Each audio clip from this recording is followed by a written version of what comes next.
Hi everyone, welcome back. I hope you're having a super duper day. I have a special treat to show you today, and I was going through some books the other day and it popped in. Now, this is a French book, and I went to an estate sale one day, and you can see it's got some damage over here from a coffee or something. But I was intrigued by it with the word tarot on the front, even though I don't speak French. Did study it a little bit. This book, when I flipped it over and I was hunting around on the table where it was, I looked in the back, and in this little envelope that's taped to the back cover was 22 of the major arcana cards that go along with this book on ancient Egypt. And when I was on the internet researching this book, often it was seen as this envelope in the back and the cards inside. So I thought that was just so unique a way of promoting the cards. Now, I kind of think that this might have been a course. Either you put yourself within the hands of the book and self-initiated, or somebody was teaching it. Now, I did find some things about Jean-Louis Victor, and he did promote this. I don't know whether he taught individual classes, but he was a specialist in psychology and literature and spirituality. So this book, I believe, was put out in 1980, but the fella that had it in his possession, I think he came into it in 1986 in Laurier, Montreal. That's where the university was. So I guess looking at it, you could say it's the Tarot of the Great Initiates of Egypt. And I'm going to take you to the content page, because I don't have a great grasp of French, but it'll give you an idea. So if I put this here, you can see that first off, there's the study of tarot. Then the 22 majors comes in, and I think there's a little discussion around the art of tarot. I think this is divination, why we divine, and this is destiny and predestiny. Then there's the 7 laws of Hermes, which I will have to look up and study. The Sphinx is mentioned, and Isis as well. And then if we go a little further, this page I found really neat because I write in my books too. And this gentleman, I guess, although he had a grasp of French, he was also indicating some English to help himself out. Now, it looks like there's a book down here that was maybe mentioned, The Wisdom of Tarot, for further reference. So that was kind of neat. When you go through the book, there is a lot of information, and you get the black and white of the cards. It talks about symbolism. It brings in planetary influences. There's the Hebrew things, symbolism there. Really, really neat. And it's going to take a little bit for me to work with this deck for sure, but it is in really, really good shape. And some of these, like this, the old woodcuts, really, really beautiful. So that would be going into the 7 laws of Hermes. Now you're going to have to forgive my hands in here because I've been in the garden. And when it's gardening season, the nails break, even though I wear gloves. And today it was get out there, do some weeding, and fight the black flies. I also wanted to mention that this little booklet was included in the envelope at the back of the book. So to me, the gentleman who owned this was also looking for some more information to help him. He kept it with the cards. And interesting, he's noted here the position of strength and justice. So this was his extra little cheat sheet. So I guess there wasn't quite enough in the book for him, but that was helping him a little bit, I hope. Now, there was no Fool card in this. It might come at the end with number 22, but I don't have all the French translation. So it is, as I say, 22 majors. And in this initiate study of Egypt, they're looking at symbolism, the applications of ancient Egypt, the philosophical school of Alexandria, and the course itself. So let's go through and really enjoy the cards. I can't help you out too much with the Hebrew symbolism, but we do have our number one here, the mage, the magician.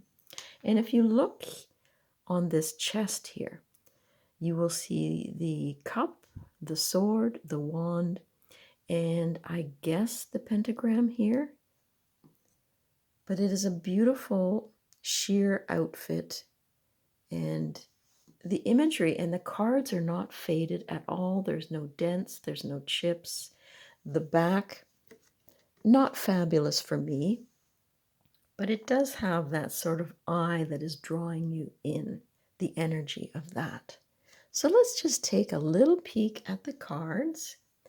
And if you have some Egyptian decks or can chime in, that would be wonderful. I'd love to hear your comments, even if you own this deck. It just seems so rare. I've never seen it anywhere. So there is our magician. Now this would be number 2, our high priestess. And I really love the pillars with all the hieroglyphs. We still have the curtain behind. We don't have the crescent moon under her feet, but she still has her book. And I love the positioning of the hands as above, so below. Really, really nice. And aren't the colors fabulous? Then we go into what we would normally be looking for, the high priestess. And this is Isis. You get a lot of this radiating circle around the images. We have the crescent moon there, seated on her throne. This is almost like the Nile down here with the waves. Number 4, which we would be considering as the emperor, and this is the pharaoh. The similar position that we see for the emperor, some of the symbols that go along with it. Then we go on to the Pope, or the Papess in some decks, and it's neat that they're emphasizing once again the curtain behind and the pillars. I really love the hieroglyphs coming down here, and I love the positioning of these two supplicants here and their hand image. It's just fantastic. 6 are lovers. Now this is actually, I get like 2 roads, the 2 choices, the 2 routes that we can take. Again, that radiating image here, the cat. So there is the choice, which road will the person take? They seem to be pulling him in 2 different directions. This is our chariot. This one does have the reins, whereas some charioteers in the tarot, it's their will, their force themselves, that inner desire to move versus the reins. But this is quite nice too. I guess this is the strength of the sun here.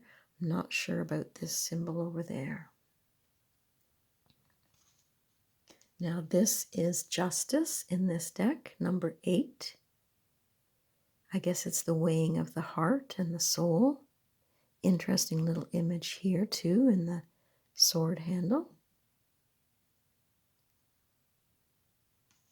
I found the bats on this quite intriguing. This would be, I guess, our hermit. The lamp, the illumination, And I guess the bats bring in that inner sense, that heightened sense. There is our Wheel of Fortune. To me, it's a much prettier Wheel of Fortune than some of the decks that portray this. The snake down here, the bows and arrows, the flowers of the Nile, Anubis. It's just delightful. Then we have our Justice card. No, normally Justice, Strength card. So this is where it was bothering him, as I said in the book, the switching. So there we have our very peaceful Strength card. Our Hanged Man. And I believe these are coins, almost like runes.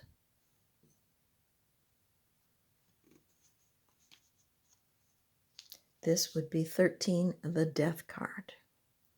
And isn't it nice, all the symbolism on the scythe here? We've got our hourglass, more of this radiating image, and the pharaoh, I guess, in the middle. Temperance card. Now they call it the two urns. Very fiery up here. And it is just so delightful that the colors haven't faded over the years. There's our Devil card. And I find it a little busy, but I can see that there's a building here that is crumbling and these two people are going different directions, even though they're chained together.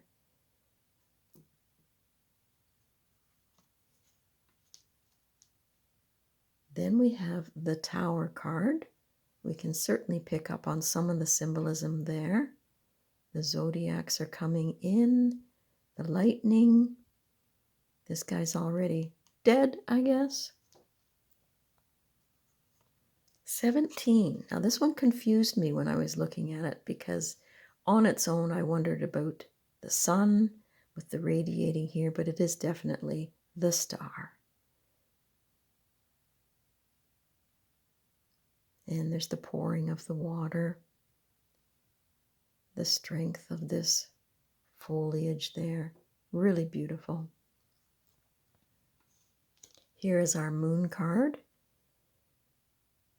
So we do have sort of an Egyptian temple here. And the dog, the scorpion, it's all there. Just the colors are a little bit different. And I guess these are the, what do they call those? Oh, it escapes me right. Yod. These might be the drops of Yod coming down. 19, there is our Sun card.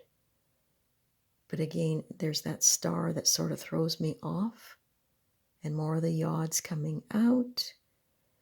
Not sure this looks symbolic to the zodiac signs, but I do like the flowers that are there. 20, that's our Judgment card. I love that the bugles are going in all different directions, but equal. Everybody being judged equally. And being lifted.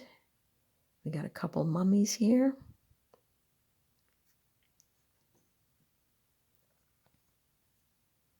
And 21, the crocodile, would be, to me, the World card. And when I was looking up on the internet, it did talk about the crocodile being god of water. Power, strength, fertility, I guess, of the water. So that was quite fascinating. I'm sure this is a hand symbol of some sort. This cape is a little bit different. And then the last card, 22. Now, I think this is standing for crown. And then you've got the mages. So it's the crown of the mages. So interesting. It's like the wheel where we have all the symbols of the elements happening there. The wings of Isis, I believe, there. And this is almost like the boat where you travel across the water to the next reincarnation. So it's very, very fascinating. As I say, they're in really good shape. The cardstock's not superb, but okay. Not crazy about the backs, but I can deal with that. And it might be that I have another Egyptian deck that I'll maybe find more on symbolisms, because that looks like a pentacle in the sky there, but usually it's whatever. Let's not argue with what this beautiful thing has given us today. Is just gorgeous to look at. And I'm so pleased that I found it at that sale, and now I can enjoy it myself. So I'm going to wish everyone a super day. Maybe get some gardening in, some weeding in. And if you wish to leave some comments, if you study Egyptology, if you've had this deck, seen this deck, anything that you can provide to me information-wise so that when I use it, I have a little bit more to work with. That would be wonderful. So I'm going to say, have a super day. This is Craigie Brook Witchery, and keep studying, keep learning. There's so much yet for us to discover, isn't there?